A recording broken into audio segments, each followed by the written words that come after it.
Malingki na pod may mga kabark kay wala nang konsumo. Okra, palaya, upo, talong nga gwapa kaayo, kalabasa, ug alugbati na fresh pa sa akuha ang alugbati fresh.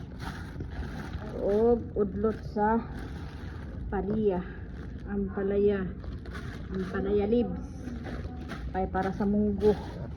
Ug ang malunggay tangkong yan gikan pa sa sapa. Ang tangkong fresh na fresh pa. Kamatis nga tagdos at tabok ug patula balik dos gihapon. Lami man ni butangan og kamunggay, lawoy tapos subakan og tulo ka buok hipon budgeting. Ug ang kuan unsa man longganisa beef sarap.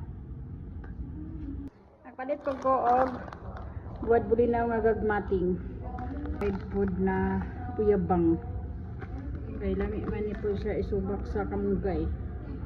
Ang uyabang mahal lang ni siya pag utso. Mawala to among napalit mga kabark sa bata ganina para karo taman sa katapusan. Bye bye.